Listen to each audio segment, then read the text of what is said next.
नमस्कार। स्वागत है आप सभी लोगों का हमारे YouTube channel star GS hub में।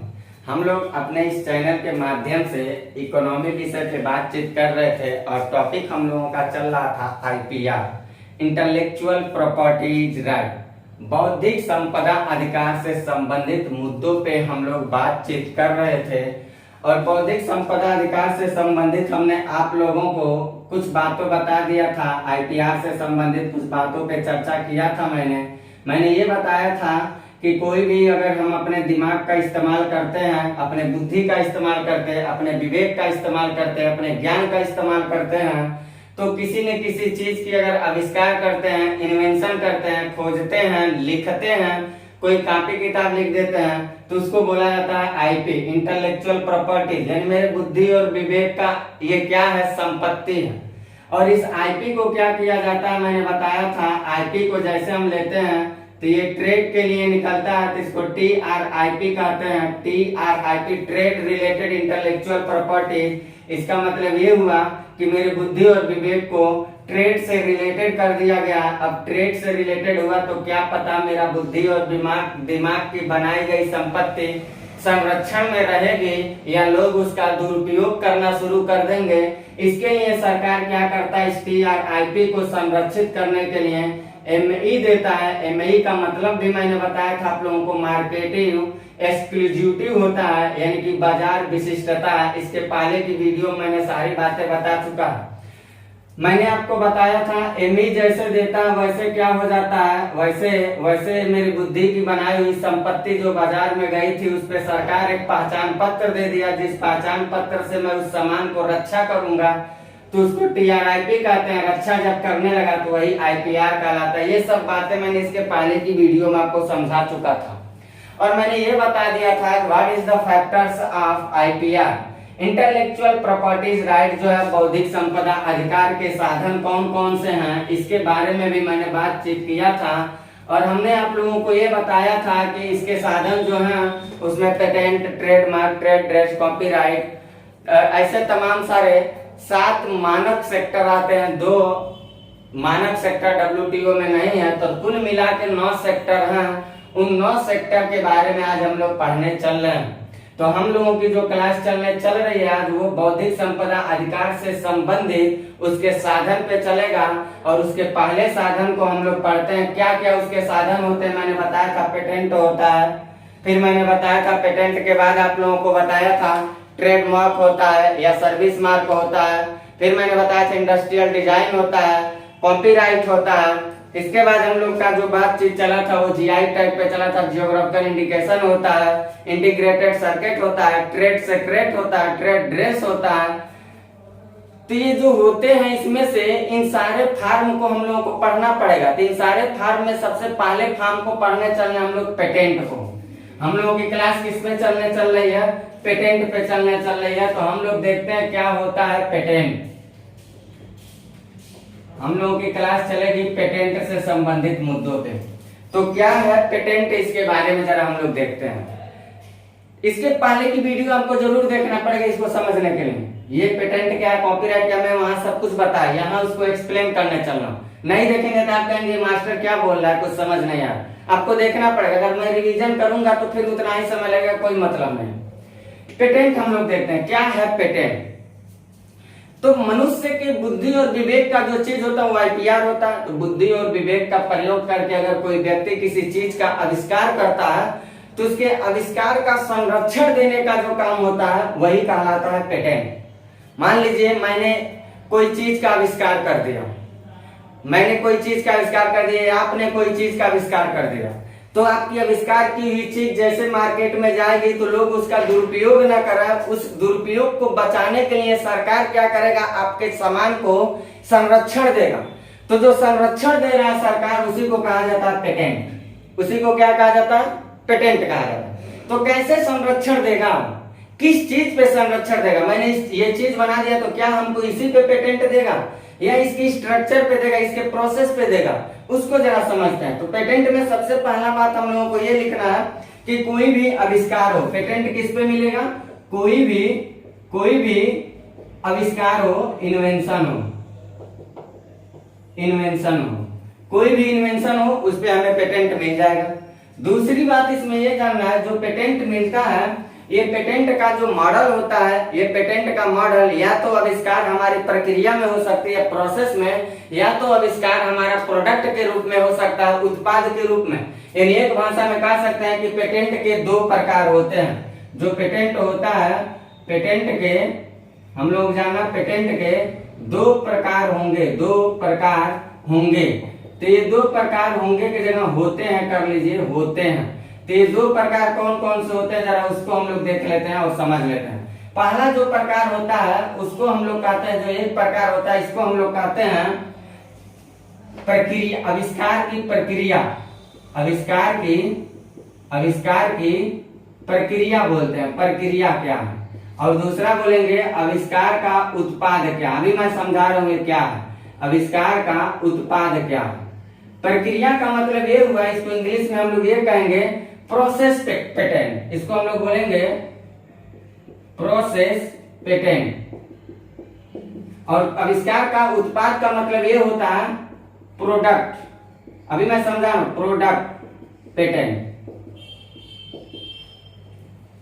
तो क्या है प्रोसेस पेटेंट और क्या है प्रोडक्ट पेटेंट, जरा इसको समझ लेते हैं हम।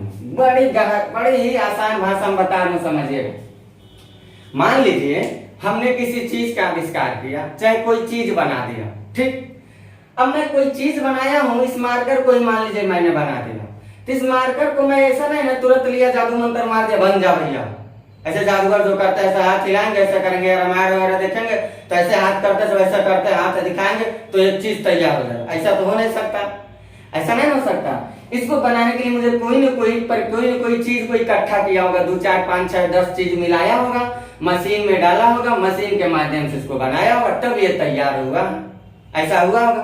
तो जो मिला रहे हैं चीज, इसमें मान लीजिए कोई चीज मिला रहे हैं, तो जो मिला रहे हैं उसी को कहते हैं प्रोसेस पेटेंट। प्रोसेस क्या है हमारा, असल कुछ मिलाने के बाद मैंने तैयार क्या किया, मार्कर किया, तो इसको कहेंगे, जब तैयार हो गया मार्कर तो इसको कहेंगे प्रोडक्ट पेटेंट। क्या कहेंगे, प्रोडक्ट पेटेंट। तो प्रोसेस पेटेंट का मतलब ये हुआ, मान लीजिए हम कोई चीज बना रहे हैं, x + y + z, ये तीन चीज को मिलाया तो मैंने क्या बना दिया, मान लीजिए मैंने P1 प्रोडक्ट को बना दिया। ये मानव तौर चल रहा, मान लीजिए x y z जो लिखा है मैंने, ये चीज मिला रहे हैं, ये कोई तीन चीज प्लास्टिक, लोहा, एल्युमिनियम कोई चीज डाल रहे हैं, तो उससे मिला करके हमने क्या बना दिया, ट्रक बना दिया मान लीजिए। तो ट्रक हमारा क्या हो गया, प्रोडक्ट हो गया। और प्लास्टिक, एल्युमिनियम, जितना प्लास्टिक जो कुछ भी डाला वो क्या हो गया, हमारा प्रोसेस हो गया। उन सारे चीजों को मिलाया तो बनाया क्या, ट्रक। बनाया क्या, मान लीजिए बना दिया टेलीविजन, बनाया क्या, मान लीजिए बना दिया सैटेलाइट, बनाया क्या, मान लीजिए बना दिया पंखा, कुछ भी बना दिया। तो जो बनाने में जो चीज हम डाले उसको कहते हैं प्रोसेस, और जो बन जाता है, जब नया उत्पाद हो जाता है तो उसको कहते हैं प्रोडक्ट। इतनी बात आप समझ पा रहे हैं कि नहीं समझ पा रहे। तो प्रोसेस पेटेंट क्या होता है, क्या क्या चीज मिला के मैंने बनाया और दो चीज मिलाया तो क्या बन गया, उसको कहेंगे प्रोडक्ट पेटेंट। अगली बात इसमें हम लोगों को समझना है, WTO जो है, जो वर्ल्ड ट्रेड ऑर्गेनाइजेशन IPR के बारे में पूरा मानक तौर रखता है। तो ये जो WTO है, ये WTO का कहना ये है, WTO के अनुसार ये कहा जाता है कि भारत, हाँ एक चीज एक याद रखिएगा फिर मैं बताता हूँ, जो पेटेंट दिया जाता है वो प्रोसेस पे दिया जाता है, प्रोडक्ट पे नहीं दिया जाता। मार्कर मान लीजिए मैंने बनाया, ठीक, एक और कंपनी ये है, ये भी मार्कर बनाई, ये भी कंपनी मार्कर बनाई। बात गौर से समझिएगा। ये बनाया, क्या क्या डाला, मान लीजिए ये कोई तीन चीज डाला है, कोई तीन चीज डाला और ये भी तीन चीज डाला। तो ये जो तीन चीज डाला है, पहले ये बनाया, मान लीजिए ये, तो ये बनाया है, तो ये क्या क्या डाला है, तीन चीज, वो तीन चीज ये नहीं डाल सकता। लेकिन ये भी मार्कर बना, ये भी मार्कर बना, मार्कर बना सकते हैं, एक नहीं 10 कंपनी बनाए मार्कर, कोई दिक्कत नहीं है। लेकिन जो चीज ये डाल के बना रहा है, वही चीज डाल के ये नहीं बना सकता। ये क्लेम कर देगा इनके ऊपर। इसलिए जो अधिकार मिलता है वो प्रोसेस पे मिलता है, प्रोडक्ट पे नहीं मिलता है। प्रोसेस पे पेटेंट दिया जाता है, प्रोडक्ट पे नहीं। लेकिन कुछ इसके अपवाद दिखाई देते हैं। WTO का मानक कहना यह है कि भारत में भी ये प्रोसेस पेटेंट को लागू किया जाता है, लेकिन 3 सेक्टर को छोड़ के। एक औषधि हुआ, फार्मास्यूटिकल सेक्टर, एक रसायन हुआ, केमिकल सेक्टर, और एक खाद हुआ। ये तीनों पे प्रोसेस पेटेंट नहीं मिलता भारत में, सीधे प्रोडक्ट पेटेंट मिलता है। ये तीनों पे क्या होता है, सीधे प्रोडक्ट पेटेंट मिलता, प्रोसेस पेटेंट नहीं मिलता। मेरी बात समझिएगा, जो सवाल बनता है क्या बनता है, भारत में याद रखिएगा, भारत जो देश है, इस भारत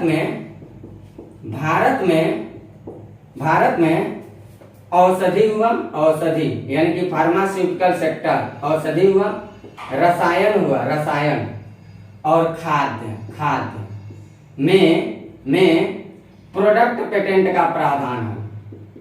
प्रोडक्ट पेटेंट का, अभी मैं भारत के संदर्भ में सब बात बता रहा हूं, प्रोडक्ट पेटेंट का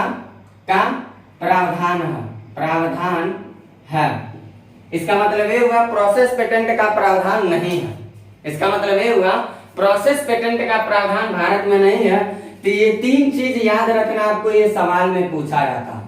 औषधि रसायन, भारत में कौन सा ऐसा क्षेत्र है जिस पे प्रोसेस पेटेंट नहीं दिया जाता, सीधे प्रोडक्ट पेटेंट दिया जाता है? तो कहेंगे फार्मास्यूटिकल सेक्टर, केमिकल सेक्टर और फूड।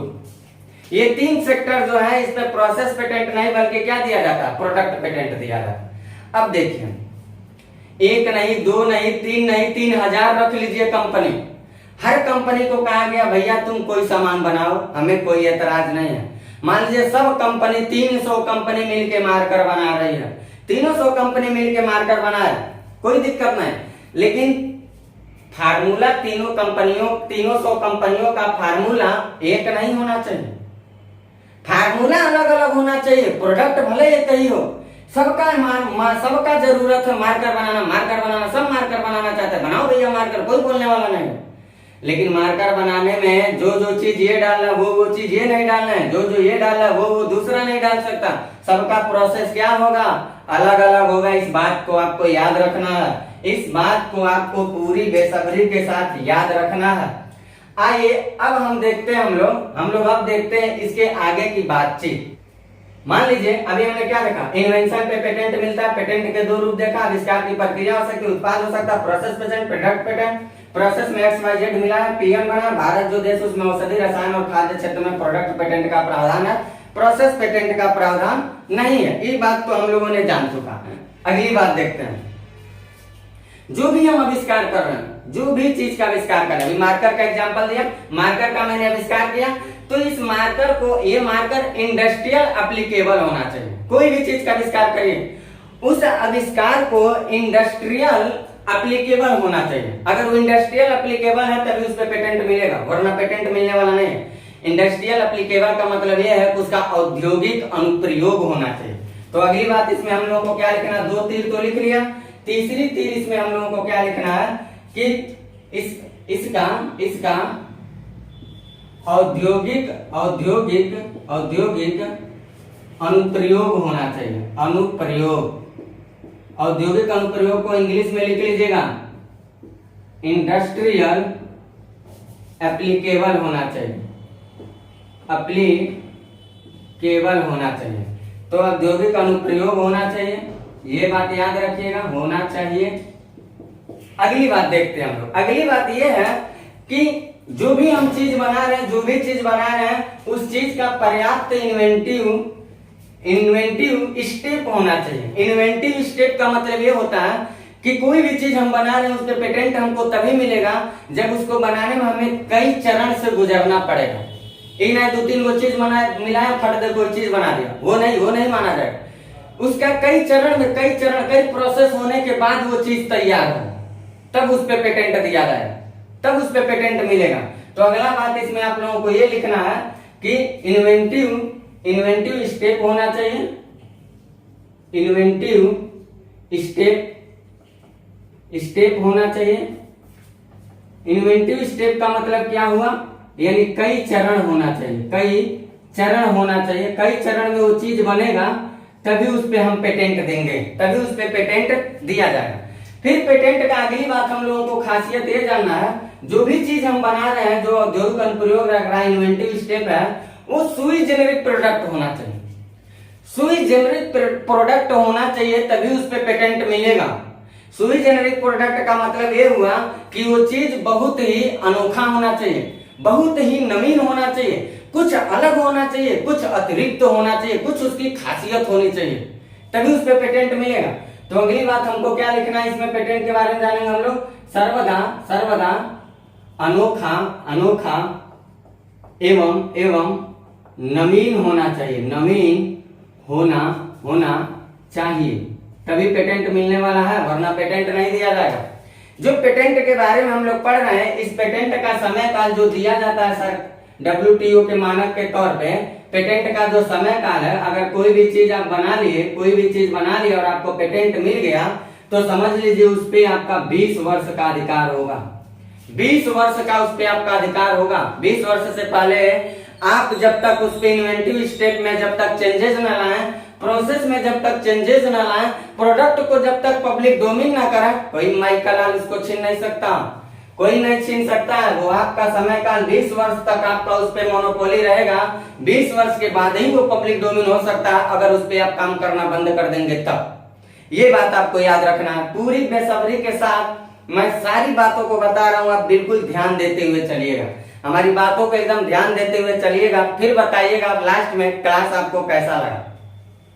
अगली बात ये देखते हैं हम लोग, जो पेटेंट दिया जा रहा है, जो पेटेंट दिया जा रहा है, मान लीजिए आपने कोई चीज बनाया, आपके चीज का औद्योगिक अनुप्रयोग था, आपके चीज का इन्वेंटिव स्टेप था, कई चरण में था, आपका चीज बहुत अनोखा था, सुई जेनेरिक था, तो आपने जो बनाया पेटेंट आपको मिल गया, तो आपको कहा जाएगा पेटेंट होल्डर। आपको क्या कहा जाएगा, पेटेंट होल्डर, यानी कि पेटेंट का मालिक आपको कहा जाएगा।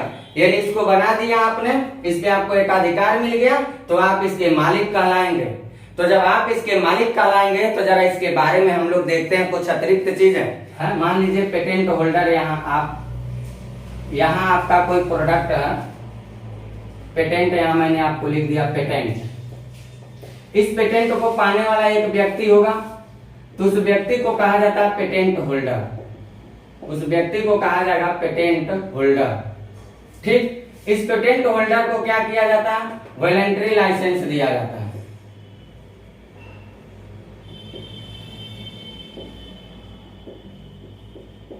वॉलंटरी लाइसेंस दिया जाता है। और पेटेंट होल्डर किसी न किसी देश का होगा ना। ये आदमी जो होगा, जो कोई चीज बना रहा है, जिसपे उसको अधिकार दिया जा रहा है, ये आदमी कोनो न कोनो देश में रहता होगा ना। इस धरती पे है, इसका मतलब किसी देश में है वो। तो जब देश में है, तो उस देश के मालिक को भी अधिकार दिया जाता है उसके सामान पे।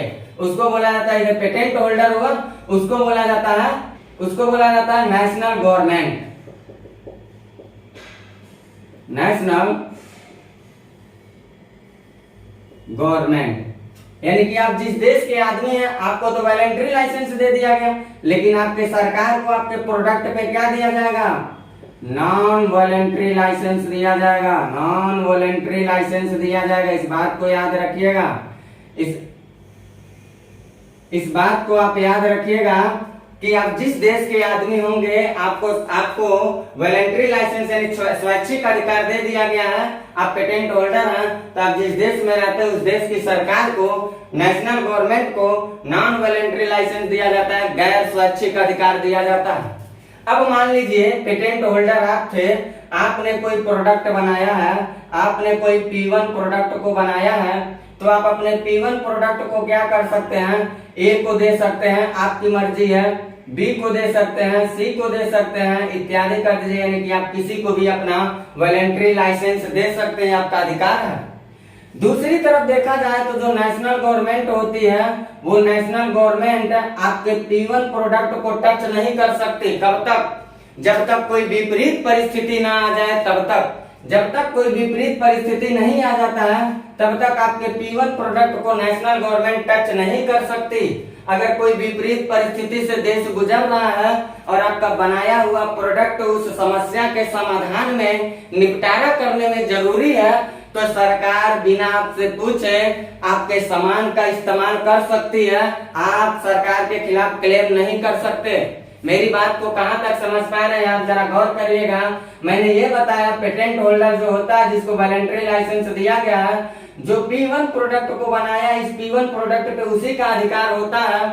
उस P1 प्रोडक्ट को उसके अलावा अगर कोई बिना उसकी इजाजत का लेता है, तो वो क्लेम कर देगा, और वो अपने मर्जी से अपने P1 प्रोडक्ट को A को दे सकता है, B को, C को, यानी किसी व्यक्ति को दे सकता है। लेकिन लेकिन अगर जिस देश में वो रह रहा है उस देश के ऊपर कोई विपरीत परिस्थिति आया है और उसके बनाए हुए प्रोडक्ट से उस परिस्थिति का निपटारा किया जाता है, तो सरकार बिना इससे पूछे पेटेंट होल्डर से उसके प्रोडक्ट का इस्तेमाल अपने डोमेस्टिक मार्केट में कर सकता है, उसके प्रोडक्ट का इस्तेमाल अपने डोमेस्टिक मार्केट में कर सकता है, ये क्लेम नहीं कर सकते। ये बात याद रखिएगा।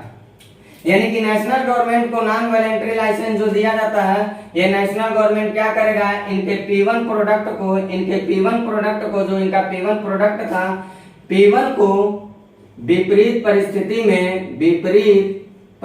में देश अगर विपरीत परिस्थिति में है तो विपरीत परिस्थिति में यूज कर सकता है। और दूसरी बात इसमें ये लिख लीजिएगा, पेटेंट होल्डर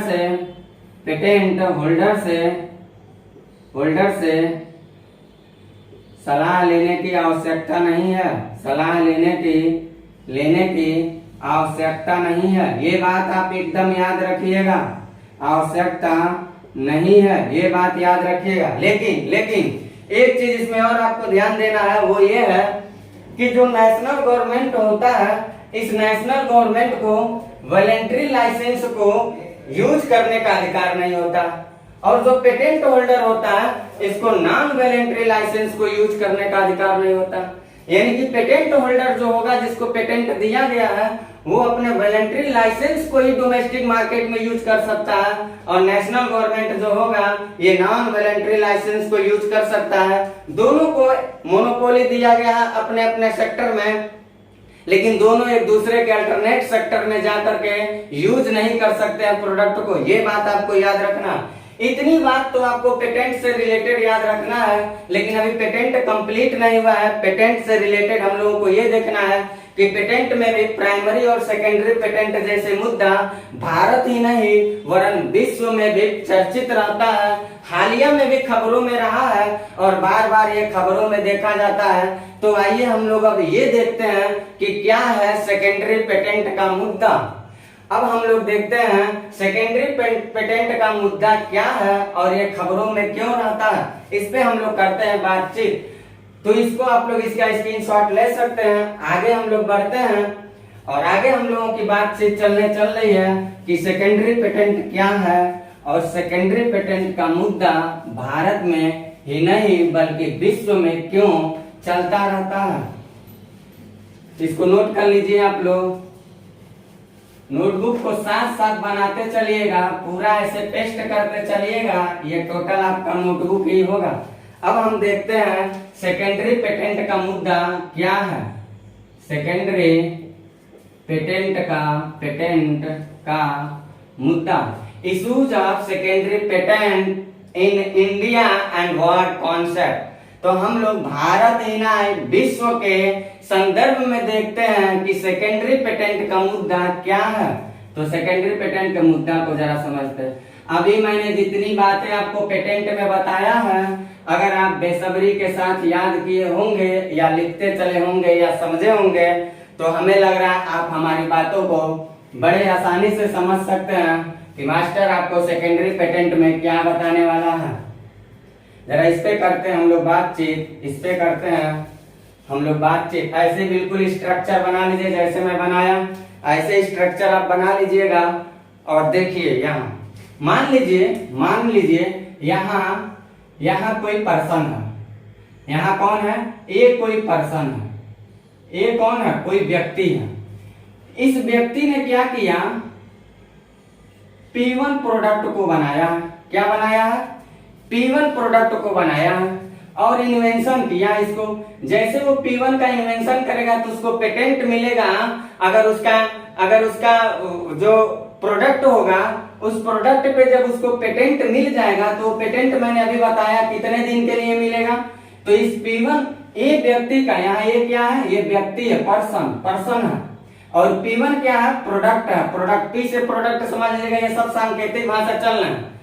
एक व्यक्ति के P1 प्रोडक्ट जैसे बनाया तो इसके प्रोडक्ट पे कितने समय के लिए मिल जाएगा पेटेंट भाई? तो मैंने अभी बताया 20 वर्ष के लिए मिलता है पेटेंट। 20 वर्ष के लिए पेटेंट मिलता है। तो आप जैसे जैसे मैं बनाते चल रहा हूँ बिल्कुल ऐसे ही बनाते चलिएगा।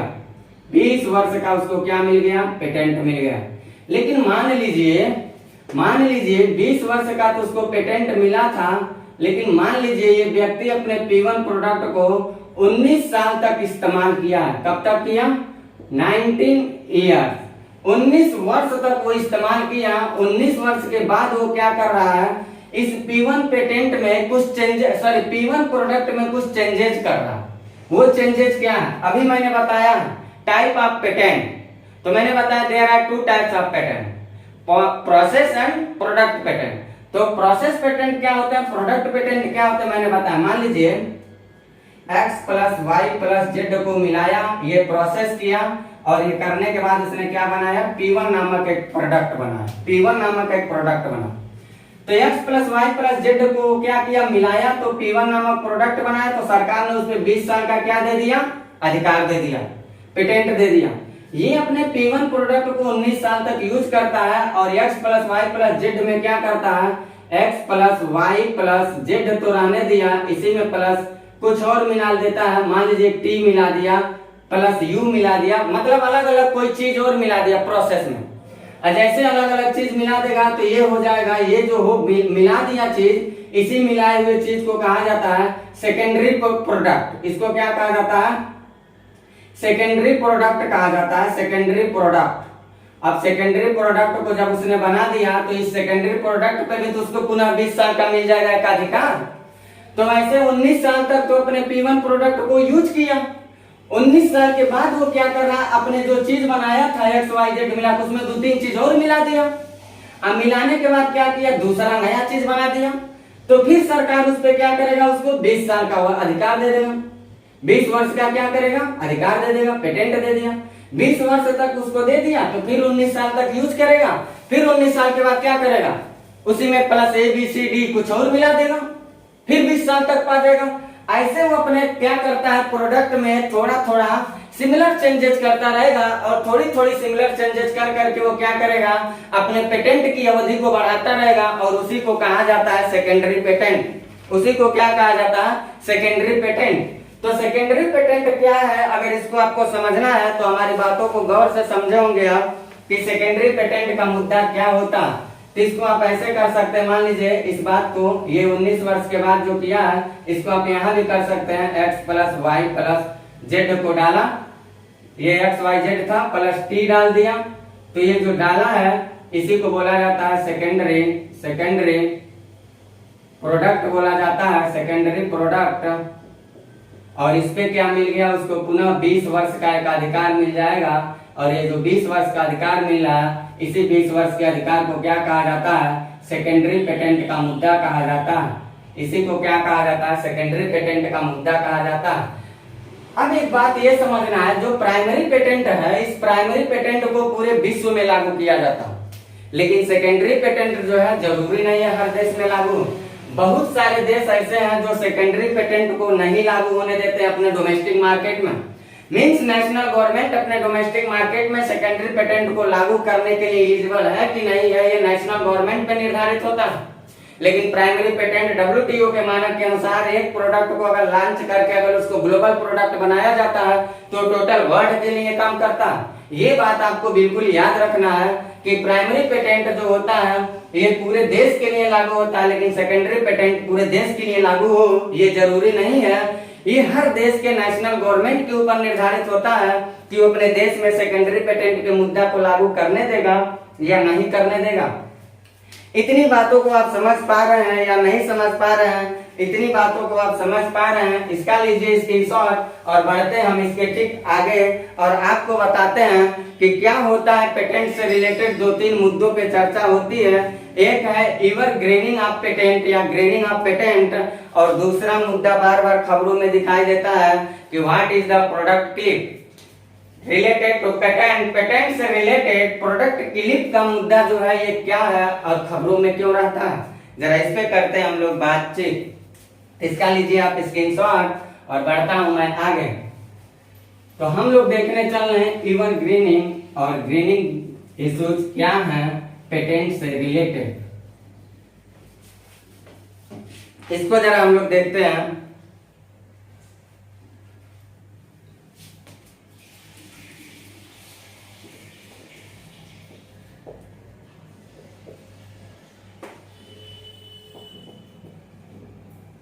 Evergreening of patent,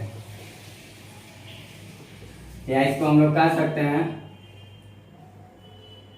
grinning of patent, patent. इसको जरा समझ लेते हैं ये क्या है। तो एवरग्रीनिंग क्या है? मान लीजिए कोई ड्रग्स है, कोई भी ड्रग्स है, उस ड्रग्स में हमने क्या किया, कोई ड्रग है, मान लीजिए कोई प्रोडक्ट है, कोई ड्रग्स है, कोई ड्रग है, ठीक। इस ड्रग में मैंने क्या किया, इसको बनाने के लिए मैंने ऐसे मान लीजिएगा, यहां मैं स्ट्रक्चर बना दे रहा हूं, x plus y plus z को मिलाया तो मैंने एक ड्रग बना दिया। मैंने क्या बनाया, एक ड्रग बना दिया, प्रोडक्ट बना दिया। मान लीजिए P1 प्रोडक्ट बना दिया, और ये P1 प्रोडक्ट क्या, ये ड्रग, ठीक, क्या है, ड्रग।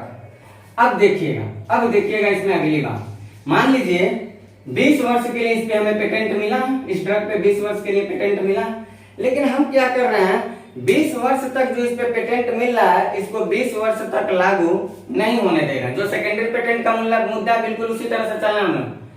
क्या कर रहे हैं, इसमें कुछ चेंजेस करते चलना है, समय समय के हिसाब से इसमें क्या कर रहे हैं, चेंजेस करते चलना है। तो जो चेंजेस कर रहे हैं वही चेंजेस हम लोगों को देखना है, जो चेंजेस कर रहे हैं ड्रग से रिलेटेड, इसमें x plus y plus z में a b c कर दिया, 1 2 3 जोड़ दिया, 2 4 5 जोड़ दिया, कोई भी मतलब नया प्रोसेस करता गया, स्टेप बाय स्टेप करता गया, न्यू इन्वेंशन करता गया, तो वो जो प्रोसेस मैं कर रहा हूं उसी को कहा जाता है एवरग्रीनिंग ऑफ पेटेंट। लेकिन इसको हम लोगों को समझना कैसे है, जैसे मान लीजिए 4-5 में प्रोडक्ट जो मुद्दा रहता है खबरों में, उससे रिलेटेड मैं समझाता हूं आपको। पहली बात तो हम लोगों को यह समझना है एक बायोलॉजिकल मेडिसिन के बारे में, बायोलॉजिकल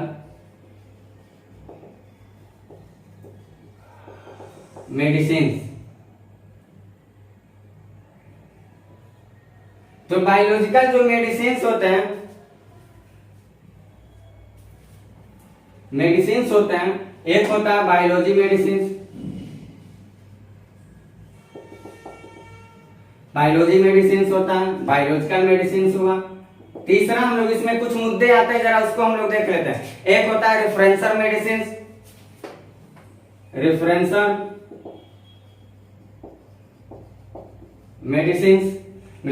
मेडिसिन के बाद अगर हम लोग देखेंगे तो एक हम लोगों को होता है पेटेंटेड मेडिसिन। एक क्या हम लोगों को देखा, अभी मैं सब समझा रहा हूं, क्या मैं लिख रहा हूं, अभी ऐसे आप छापते चलेगा, पेटेंटेड मेडिसिन। फिर पेटेंटेड मेडिसिन के बाद जो हम लोगों को देखना है वो ये देखना है, वो होता है बायोसिमिलर मेडिसिन, वो होता है बायोसिमिलर मेडिसिन,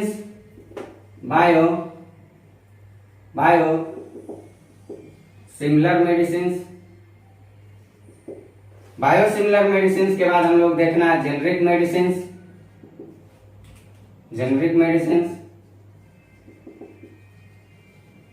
ठीक। और इसके बाद लास्ट में हम लोगों को देखना है पेटेंट क्लिप क्या होता है। ये 7 मुद्दे पे हम लोग बातचीत करेंगे।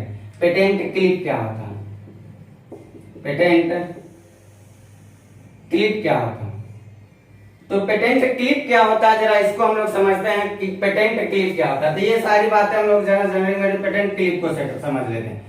तो जरा इसको देखिएगा, जो बायोसिमिलर मेडिसिन है, बायोलॉजिकल मेडिसिन है, रेफरेंसर मेडिसिन है, पेटेंटेड मेडिसिन है, ये जो सारे चीजें हैं इसमें क्या किया जाता है, ये जो है ये हमारे एवरग्रीनिंग प्रोडक्ट्स हैं। ये क्या है, ये हमारे एवरग्रीनिंग प्रोडक्ट्स हैं। अब इसमें क्या किया जाता है, इस पे पेटेंट हमने दे दिया, 20 वर्ष का पेटेंट मिल गया, 20 वर्ष का क्या मिल गया, इस पे पेटेंट मिल गया। अब 20 वर्ष का पेटेंट मिल गया, 20 वर्ष के बाद क्या हो रहा है, जरा इसको देखिएगा, इसमें जरा एक बात समझिएगा। 20 मान लीजिए कोई कंपनी है, सी से कंपनी है ना, तो C1 कोई कंपनी है, इस C1 कंपनी को 20 वर्ष के लिए इस पे पेटेंट दे दिया गया। ये C1 कंपनी क्या कर रही है, 20 वर्ष के बाद क्या कर रही है, 20 वर्ष के बाद क्या कर रही है, 20 वर्ष के बाद मान लीजिए इस प्रोडक्ट को बनाने में उसने क्या किया था, प्रोडक्ट को बनाने में P1 2 3 4 प्रोसेस किया था, P1 2 3 4 प्रोसेस किया था। 20 वर्ष के बाद वो क्या कर रहा है, P1 2 3 4 तो रहने दिया, उसी में 5 6 7 ऐड कर दिया, 5 6 बस ऐड करिए, 5 6 ऐड कर दिया। ये 5 6 ये जो ऐड करेंगे प्रोसेस को बढ़ाता जा रहा है, प्रोसेस को डिफरेंस करता जा रहा है। तो P123456 कर दिया। अब जैसे इस प्रोडक्ट को जो है हमारा biological medicine, biology medicine, referential medicine, patented medicine है, इसमें जो प्रोडक्ट प्रोसेस में चेंजेस कर रहा है, तो प्रोसेस में चेंजेस जैसे करेगा तो एक नया प्रोडक्ट बनेगा ना। तो जो नया प्रोडक्ट बनता है उसी नया प्रोडक्ट को हम लोग क्या कहते हैं, उसी नया प्रोडक्ट को हम लोग कहते हैं बायोसिमिलर। उसी को क्या कहेंगे, इसी को हम लोग कहेंगे इसी को हम लोग कहते हैं बायोसिमिलर प्रोडक्ट। और जब बायोसिमिलर प्रोडक्ट में हम लोग क्या करेंगे, फिर 20 वर्ष के बाद क्या कर रहे हैं, 20 वर्ष के बाद फिर हम लोग 20 वर्ष के बाद पुनः हम लोग क्या कर रहे हैं, इस P1 प्रोडक्ट में क्या कर रहे हैं, P1 2 3 4 5 6 इसमें 7 8 को ऐड कर दिया। तो जैसे इसको ऐड करेंगे तो ये नया प्रोडक्ट बनेगा ना। तो जब नया प्रोडक्ट बनेगा तो इसको हम लोग कहते हैं जेनरिक प्रोडक्ट। तो यही मुद्दा आप लोगों को समझना है। ये बड़े चार्ट से समझिएगा, बड़े ही आसान भाषा में आपको ये biological medicine, biology medicine, referential medicine, patented medicine जो है ये 20 वर्ष के लिए दिए गए। मान लीजिए प्रोसेस इसको बनाने में प्रोडक्ट को P1 2 3 4 करना पड़ा था, हमें C1 कंपनी ने बनाया था। अब यही C1 कंपनी क्या कर रही है, P1 2 3 4 में P1 2 3 4 5 6 कर दे रही है, नया चीज बना दी। तो उसपे उसको 20 साल का मिल गया का अधिकार, उसको कहते हैं हम लोग बायोलॉजिकल मेडिसिन बोला जाता है, सॉरी बायोसिमिलर मेडिसिन बोला जाता है।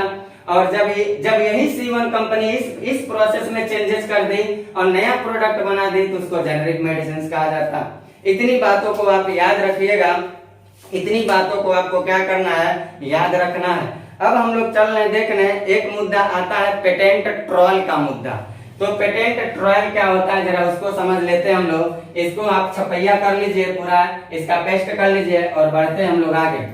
अब हम लोग एक मुद्दा को और देखते हैं, पेटेंट ट्रायल का मुद्दा। जैसे आप लोग देखिएगा, आप लोग क्या करते हैं, कोई मॉल वगैरह में जाते हैं, अगर कपड़ा वगैरह शॉप वगैरह लेने के लिए कपड़े वगैरह लेने के लिए, तो उसमें ट्रायल रूम्स होते हैं। वहां जाके क्या करते हैं, कपड़े को चेंज करके अपने आप को देखेंगे कि मैं स्मार्ट लग रहा हूँ या नहीं लग रहा हूँ। बस यहाँ पेटेंट में भी वही चल रहा, यहाँ भी स्मार्टनेस की जांच चल रही है। लेकिन कैसे चल रही है, यहाँ समझिए थर्ड ट्रैक डिप्लोमेसी चल रही है और इमोशनल परसुएट करके इंसान एक दूसरे को कैसे मार देगा, जरा उसको समझिएगा। ये देखिए मार्केटिंग कैसे चलती है, मार्केटिंग के बारे में समझिएगा कैसे चल रही है यहाँ पे मार्केटिंग पेटेंट से रिलेटेड। मान लीजिए किसी पेटेंट अधिकार को खरीद लिया गया और किसी के पेटेंट के अधिकार को खरीद के हमारा मुख्य उद्देश्य ये था कि ऐसे समझिएगा, ऐसे मान लीजिए यहाँ राम नाम का व्यक्ति है, राम है, और यहाँ श्याम है, व्यक्ति नहीं कंपनी है। ये राम नाम की कंपनी है जिसको C1 कह रहे हैं, और श्याम नाम की एक कंपनी है जिसको हम C2 कह रहे हैं। ठीक, C1 कंपनी ने क्या किया, और यहाँ मान लीजिए मोहन नाम का एक C3 कंपनी है, C3 कंपनी। इस राम नाम के C1 कंपनी ने क्या किया, श्याम नाम के C2 और मोहन नाम के C3 ऐसे कई नाम वाले कंपनियों से मिलते जुलते प्रोडक्ट का जो प्रोसेस था, मिला हुआ पेटेंट जिस प्रोसेस पे, उस तरह के पेटेंट को क्या किया, खरीद लिया। कैसे समझिएगा, मान लीजिए इसने क्या किया था, मोबाइल बनाया था, और इसने मान लीजिए मोबाइल बनाया, तो राम नाम की C1 कंपनी ने C2 कंपनी की मोबाइल कौन से प्रोसेस से बना, और C3 मोहन कंपनी की मोबाइल कौन से प्रोसेस से बना, उससे मिलते जुलते प्रोसेस वाले पेटेंट को खरीद लिया। बात समझ रहे हैं, खरीद लिया, और उससे मिलते जुलते पेटेंट वाले कंपनी को खरीद करके क्या करेगा, वो इनके नियमों का उल्लंघन कर रहा है, अतिक्रमण करेगा, और अतिक्रमण करके सीधे क्या करेगा, क्लेम करेगा। अब जो श्याम नाम की कंपनी है, जो मोहन नाम की कंपनी है, जो श्याम नाम की कंपनी है, जो मोहन नाम की कंपनी है, इसके मिलते जुलते प्रोसेस पेटेंट को राम नाम की कंपनी ने खरीद लिया। राम नाम की कंपनी ने जिससे खरीदा था वो आदमी इन लोगों से पहले प्रोडक्ट बना चुका था। बात समझिएगा, इन लोगों से पहले प्रोडक्ट को बना चुका था और ये उसकी प्रोडक्ट को खरीद लिया। खरीदने के बाद ये क्या करेगा, सीधे इन दोनों के खिलाफ जाके WTO में क्लेम कर देगा, और क्लेम करके ये कहेगा कि जो मेरा प्रोडक्ट है उस प्रोडक्ट के जैसे ये प्रोडक्ट बना रहे हैं, यानी कि इनके ऊपर क्लेम करके इनसे क्या करेगा, पैसा कमाएगा। यानी कि कुछ आदमी समाज में देखिएगा होते हैं, अपने करेंगे कुछ हो ना, और कोई कुछ अच्छा काम करके आगे बढ़ रहा है तो उसको फंसाते हैं, अब फंसा के उसी से पैसा कमाते हैं। बिल्कुल वही काम हो रहा है। राम नाम की कंपनी समझे कुछ करने का नहीं, लेकिन ये किसी के पेटेंट को खरीद लिया जिसका पेटेंट श्याम और मोहन से मिलते जुलते पेटेंट का है और श्याम मोहन से पहले का प्रोडक्ट है, और खरीदने के बाद ये सीधे WTO में क्लेम करेगा और कहेगा कि श्याम और मोहन नाम की जो कंपनी इस प्रोडक्ट को लॉन्च कर रही है वो प्रोडक्ट हमारे प्रोसेस प्रोडक्ट का वायलेशन कर रहा, उल्लंघन कर रहा। तो क्या होगा, WTO इन लोगों के ऊपर, भाई मैंने बताया था पेटेंट जो IPR टॉपिक पढ़ा है हम लोग, इंटेलेक्चुअल प्रॉपर्टीज राइट, इस IPR की सुनवाई वर्ल्ड में करने वाली जो ऑर्गेनाइजेशन वो WTO है, वर्ल्ड ट्रेड ऑर्गेनाइजेशन है। तो वर्ल्ड ट्रेड ऑर्गेनाइजेशन जैसे पाएगी इन दोनों लोगों को रिमांड पे लेगी, तो ये दोनों लोग क्या करेंगे, उससे बचने के लिए राम नाम की कंपनी को कुछ रिश्वत देंगे। राम नाम की कंपनी तो उसका इंटेंशन ही था भैया हमको पैसा कमाना है किसी तरह से, तो राम नाम की कंपनी जैसे पैसा पा जाएगी, मामले को वहीं रफा दफा कर दी, यानी कि कुल मिला जुला के कामचोर कंपनी थी, पैसा कमाने के उद्देश्य से दो मेहनती आदमियों को परेशान किया। कुल मिला जुला यही घटना कहलाता है पेटेंट ट्रायल। यही घटना क्या कहलाता है, पेटेंट ट्रायल कहलाता है। इतनी बात को आप समझ पा रहे हैं या नहीं समझ पा रहे? इतनी बात आप समझ पा रहे हैं तो हम लोग पेटेंट पूरा कंप्लीट पढ़ चुके हैं। पेटेंट पढ़ने के बाद अब हम लोग क्या करते हैं, अब अगला जो बात पढ़ने चल रहे हैं वो हम लोग देखने चल रहे हैं ट्रेडमार्क। दूसरी जो हमने बात लिखा था वो ट्रेडमार्क लिखा था, तो आगे हम लोग अब देखने चल रहे हैं। पेटेंट की सारी बातें मैंने आपको बता दिया, पेटेंट की सारी बातें बता दिया। अब मैं आपको बताने चल रहा हूँ ट्रेडमार्क के बारे में।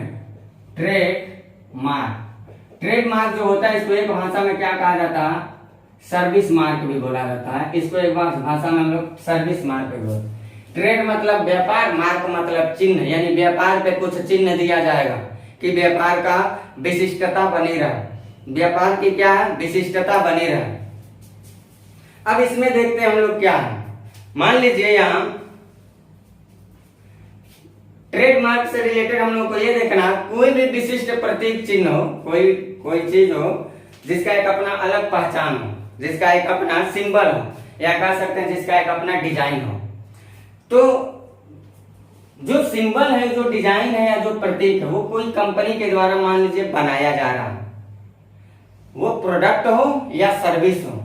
अगर प्रोडक्ट होगा, कोई कंपनी बना रही है, जैसे मान लीजिए ही मार्कर है, तो इस मार्कर को बनाई है तो इस मार्कर का कोई डिजाइन होगा, ट्रेड करने के लिए इसका कोई डिजाइन होगा, इस मार्कर को बनाया कोई डिजाइन होगा, इसका कोई अपना एक प्रतीक चिन्ह होगा, जैसे यहाँ देखिए दिया है, ये देखिएगा, या मान लीजिए इसका कोई अपना एक सिंबल होगा, हर चीज का होता है। तो ये जब मार्केट में ट्रेड होने के लिए जा रहा, व्यापार होने के लिए, तो इस प्रोडक्ट की सिक्योरिटी बनी रहे, ट्रेड की सिक्योरिटी बनी रहे, उसके लिए गवर्नमेंट क्या करती है, इस पे ट्रेडमार्क सिंबल लगाते हैं कि ये प्रोडक्ट जो है ये सिमिलर ना हो पावे, किसी से मैच ना हो, समस्याएं जटिल ना हो, पेटेंट से संबंधित मुद्दा WTO तक ना जाए या नेशनल गवर्नमेंट की जो ऑर्गेनाइजेशन वहां तक ना। इसके लिए इसकी डिजाइन पे या इसके सिंबल पे या इसके डिजाइन पे या इसके प्रतीक पे क्या करेगी, एक सिंबल दे दी गवर्नमेंट ने। जो सिंबल दिया इसी को क्या कहेंगे, इसी को कहते हैं ट्रेडमार्क। अब मान लीजिए कोई सर्विस से सेक्टर से जुड़ा हुआ तो काम सर्विस सेक्टर का ही होगा, लेकिन उस सर्विस सेक्टर पे सिंबल डाल दिया जाएगा, उसको कहा जाएगा सर्विस मार्क। समझ पा रहा है? यानी कि सेवा के संदर्भ में सर्विस मार्क कहलाएगा और ट्रेड के संदर्भ में क्या कहलाएगा, ट्रेडमार्क कहलाएगा। यानी इसको कह सकते हैं किसी कंपनी के उत्पाद या सेवा पर मिलने वाला विशिष्ट प्रतीक, सिंबल या डिजाइन, किसी कंपनी के इसको लिख लीजिएगा आप लोग अपने भाषा में। इसकी परिभाषा अगर समझना होगा तो ऐसे लिख लीजिएगा आप लोग, किसी कंपनी के उत्पाद या सेवा, किसी कंपनी के उत्पाद या सेवा, किसी कंपनी के उत्पाद या सेवा पर विशिष्ट प्रतीक, सिंबल या डिजाइन पर विशिष्ट प्रतीक, यानी इसी को कह सकते हैं सिंबल, प्रतीक या डिजाइन, ऐसे लिख लेते, डिजाइन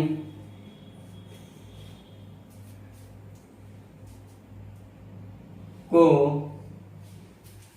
ट्रेडमार्क या सर्विस मार्क कहा जाता है। ट्रेडमार्क या सर्विस मार्क कहा जाता है। और ये WTO के मानक के अनुसार जो दिया जाता है, इसका अवधि जो होता है पेटेंट का 20 साल था, तो ट्रेडमार्क का क्या होगा, ये 7 वर्ष के लिए होता है। इसका अवधि काल कितना होगा, समय काल इसका क्या होगा, तो समय काल लिख लीजिएगा।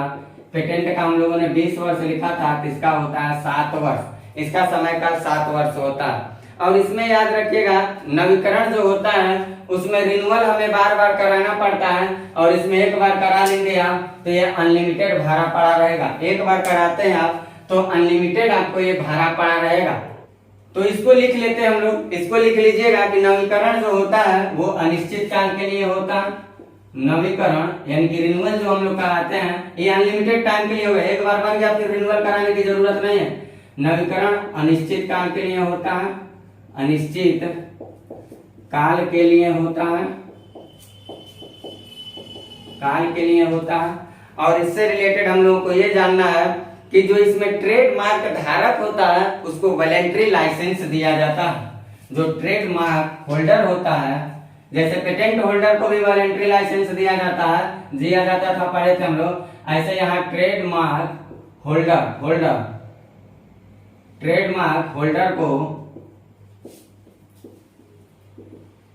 वॉलंटरी लाइसेंस दिया जाता है।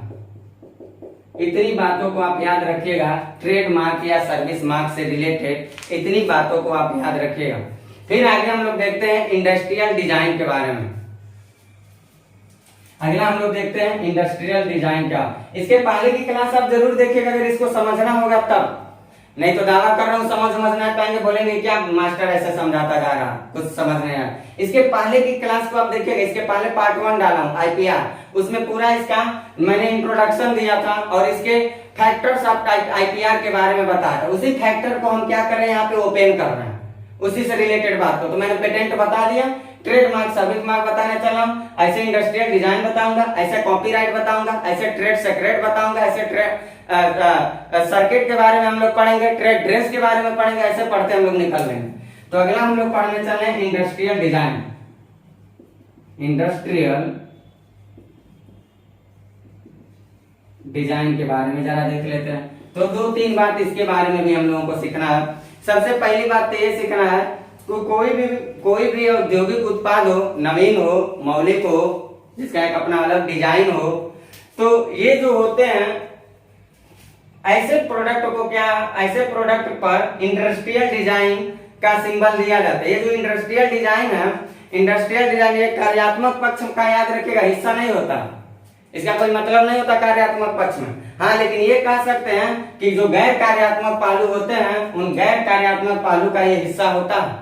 ये बात आपको याद रखना, यानी कि कार्यात्मक पहलू का हिस्सा नहीं होता, गैर कार्यात्मक पहलू का हिस्सा होता है। और इसका जो समय काल निर्धारित किया गया है, इसका जो समय काल होता है, इसको जरा आप याद रखिएगा। यहाँ WTO के मानक के अनुसार इसका जो समय काल निर्धारित किया गया है वो 15 वर्ष के लिए होता है। WTO के मानक के अनुसार इंडस्ट्रियल डिजाइन का टाइम पीरियड जो होता है 15 वर्ष होता है। लेकिन आमतौर पे कहा जाता है कि ये लगभग इसका समय काल आमतौर पे अगर बात करें, आमतौर पे WTO के मानक से हट के आमतौर पे जो देखा जाता है वो 10 से 25 वर्ष तक देखा जाता है। 10 वर्ष से लेकर 25 वर्ष तक आम टाइम में इसका टाइम पीरियड देखा जाता है, यहाँ तक चलता रहता है। तो इतनी बातों को आप नोट कर लीजिए। और इतनी बातों के बाद हम अगली टॉपिक, ये सारा हमने इंडस्ट्रियल सेक्टर से रिलेटेड बातों को बता दिया।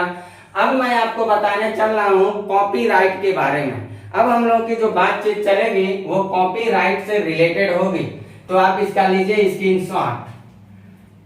और हम लोग कॉपीराइट के बारे में जो बातचीत करेंगे वो अगली क्लास में करते हैं, क्योंकि टाइम भी ज्यादा हो गया और आप देख भी रहे होंगे कि थोड़ा गर्म की टेम्परेचर हाई है, पसीना भी ज्यादा हो रहा है।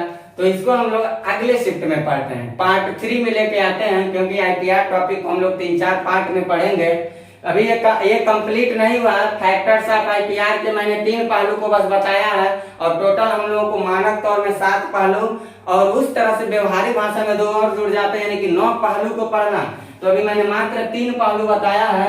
इसके अगली वाली क्लास में मैं कोशिश करूंगा कि 6 पहलू जो बचे हैं कंप्लीट कर दूंगा उसमें। फिर एक और लेकर लेक्चर में आऊंगा जिसमें हम आईपीआर से रिलेटेड इंस्टीट्यूशन के बारे में पढ़ेंगे, ऑर्गेनाइजेशन के बारे में पढ़ेंगे, एंड इंडियन आईपीआर पॉलिसी और इंडियन आईपीआर एक्ट के बारे में पढ़ा जाएगा, कानून के बारे में पढ़ा जाएगा। तो इतनी बातों को आप नोट करते चलिए, नोटबुक बनाते चलिए। और आप इसके लिए अगर क्लास आपको लग रहा है समझ आ रहा है, कोई कहीं समस्याएं आ रही हैं, तो कमेंट बॉक्स में जरूर बताइएगा कि मुद्दा कहाँ समझ में नहीं आ पा रहा है। तो लेता हूँ हम आप लोगों से इजाजत और मिलता हूँ अगली वीडियो में के साथ। हम लोग पढ़ते हैं कॉपीराइट के बारे में। Bye, best of luck.